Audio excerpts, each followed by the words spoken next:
ನಿಮ್ಮ ಮಕ್ಕಳು ನಿದ್ದೆಯಲ್ಲಿ ಗಟ್ಟಿಯಾಗಿ ಉಸಿರು ತಗೊತಾ ಇದ್ದಾರಾ? ಅದಕ್ಕೆ ಮೂಗಿದಲ್ಲಿ ಏರ್ಪಡಿದ ಬ್ಲಾಕೇಜ್ ಕಾರಣ ಆಗಿರ್ಬೋದು. ಆದರೆ ಈ ಬ್ಲಾಕೇಜ್ ಹೋಗೋಕ್ಕೆ ಹೋಮಿಯೋಪತಿದಲ್ಲಿ ಸಾಕಷ್ಟು ಮೆಡಿಸಿನ್ಸ್ ಇದ್ದಾವೆ. ಅದರಲ್ಲಿ ಒಂದಾನೊಂದು ಮೆಡಿಸಿನ್ ಆರಮ್ ಟ್ರೈಫೆಲಿನಮ್ ಅಂತ ಮೆಡಿಸಿನ್. ಆದರೆ ಈ ಮೆಡಿಸಿನ್ ಬಳಸಬೇಕಾಗಿದ್ರೆ ಅವರಲ್ಲಿ ಈ ಲಕ್ಷಣ ಅಂತ ಅನ್ನೋದು ಕಾಣಿಸ್ಬೇಕಾಗಿದೆ.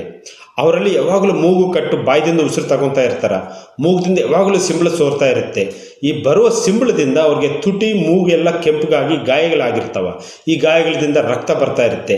ಅವ್ರ ಸಿಂಬಳ ಜೊತೆಗೆ ಈ ರಕ್ತನೂ ಕಾಣಿಸ್ತಾ ಇರುತ್ತೆ. ಈ ಮೂಗಲ್ಲಿ ಗಾಯಗಳಾಗಿದ್ದಕ್ಕೋಸ್ಕರ ಅವರು ಮೂಗೆಲ್ಲ ಭಾಳ ಸೆನ್ಸಿಟಿವ್ ಆಗಿರುತ್ತೆ. ನೋವು ಕಾಣಿಸ್ತಾ ಇರುತ್ತೆ, ಉರುಪು ಕಾಣಿಸ್ತಾ ಇರುತ್ತೆ.